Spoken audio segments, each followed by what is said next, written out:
Test, on va clapper. Deuxième petite review de à chaud. On va aller regarder In Waves.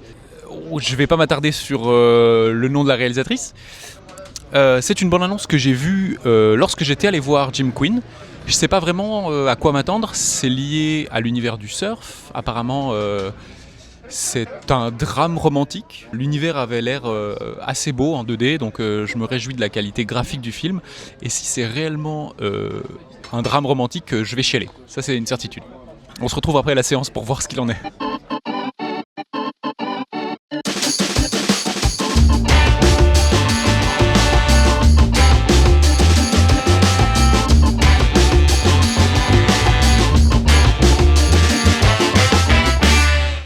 Bon, alors nous sortons de In Waves. Je vais essayer de faire plus court que la dernière fois. De nouveau, le format a pour vocation d'être vraiment à chaud, donc je vais essayer de ne pas monter cette petite review.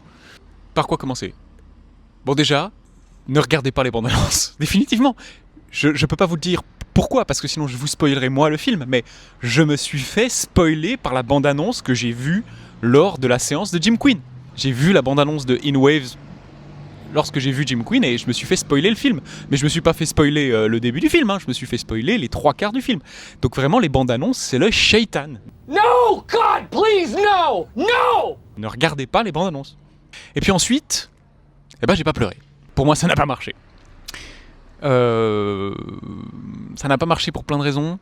Je vais essayer de pas vous spoiler le film. Donc c'est un drame qui parle de deuil, avec une histoire d'amour. Le film a un montage très particulier où on a déjà... ce coup-ci j'ai un chrono, donc je verrai aussi que ça dure pas des plombes. Le film a un montage où en fait on peut prévoir un peu la suite. C'est pas un problème en soi, il y a plein de narrations qui fonctionnent où on annonce ce qui va se passer, mais là ça tombe un peu à plat. Ça ralentit un peu la première partie du film, la seconde partie est un peu mieux, mais de nouveau sans vous spoiler c'est difficile d'expliquer pourquoi, mais voilà, c'est un peu lent. On a des personnages qui sont très intéressants, notamment un personnage de narrateur qui lui-même dessine. On a un des personnages qui est lui-même créateur de visuels. Et ça, c'est intéressant dans les films d'animation parce que depuis que l'animation existe, on a toujours eu cette espèce de fantasme le narrateur-créateur. Donc on a dans le film un personnage comme ça qui est illustrateur, artiste. D'ailleurs, on le suit dans ses études. Et c'est là que commencent les problèmes. Voilà, le film, on va partir de la technique du film. Donc la technique du film, c'est de la 3D sur lequel on a redessiné ou on a fait un traitement 2D sur de la 3D. Et donc c'est un film où les personnages ont une certaine rigidité.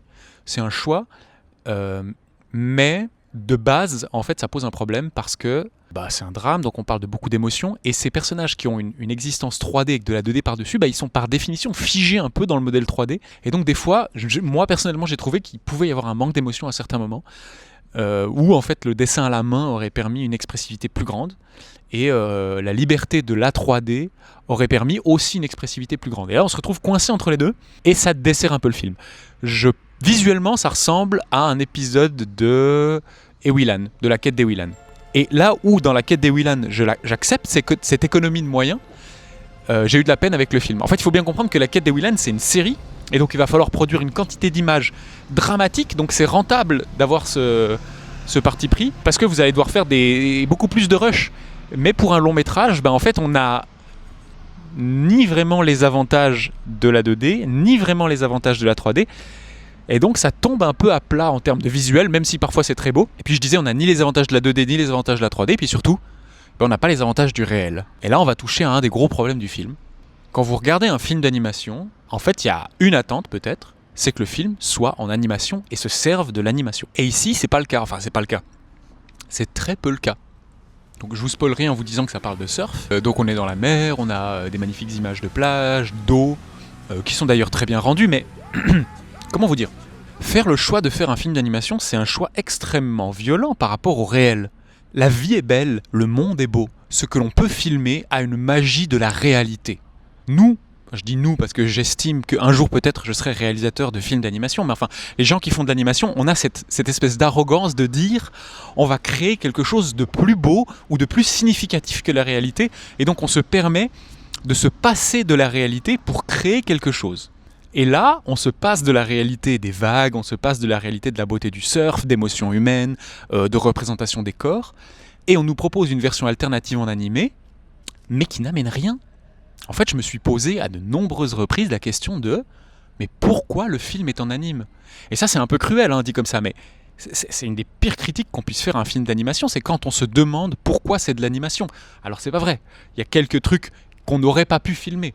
Il y a une représentation des corps, par moments, qui aurait été difficile à filmer, il y a quelques scènes de surf, il y a quelques scènes évocatrices, mais c'est extrêmement faible, et puis surtout, mais le film rate un nombre d'opportunités mais incroyables. Il y a des transitions qui auraient pu être faites avec de l'anime, il y a des choses émotionnelles qui auraient pu être montrées avec la finesse du dessin, qui n'ont juste pas été montrées, parce qu'ils se sont pas posé la question de qu'est-ce qu'on pouvait faire avec l'outil animation pour rendre ça plus beau. En fait, j'ai l'impression de voir un mec qui est en train d'essayer d'enfoncer un clou avec une clé à molette au milieu d'un magasin de marteaux. Alors qu'il y a des scènes vraiment qui appelaient à ça.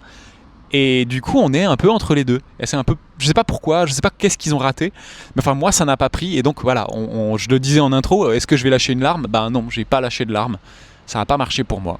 Je suis un peu rude, effectivement, mais je l'avais dit aussi, j'ai tendance à être un petit peu hardcore quand je fais des reviews d'anime. Pour moi, le film fonctionne pas à cause de ça.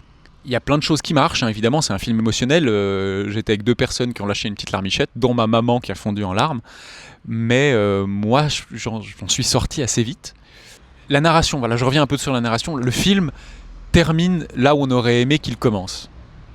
Je vous spoilerai pas le film, mais on parle d'un artiste qui va représenter cette histoire à travers... En fait, on suit un artiste qui écrit ou dessine un roman graphique.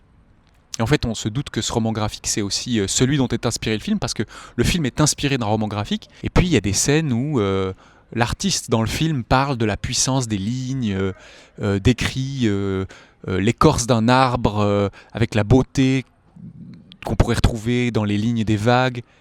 Et en fait, on voit des dessins dans le film, et on voit l'importance des lignes et la puissance des traits.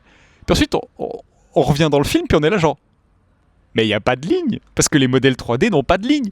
Et donc le film, je sais pas, à un moment, j'ai l'impression qu'il se moque un peu de lui-même. Et donc oui, le film est inspiré d'un roman graphique, et je suis désolé de le dire. Et peut-être que je conclurai cet épisode, ce 2e épisode de HO comme ça. Ce film m'a donné une envie, c'est d'aller lire le roman graphique. Et peut-être qu'ils auraient dû s'arrêter au roman graphique. En tout cas, je vous fais une promesse. Pour l'épisode de À froid, qu'on réalisera probablement à la fin de cet été 2026, j'aurai lu le roman graphique et je pourrai vous dire ce qu'il en est. Voilà, j'espère que cette petite review vous aura plu, je ne sais pas. C'est pas à moi de vous dire s'il faut aller le voir ou pas. Moi, personnellement, vu que c'est sorti plus ou moins à la même période, je vous conseillerais d'aller voir Jim Quinn plutôt que celui-là. Une très belle soirée et des bisous.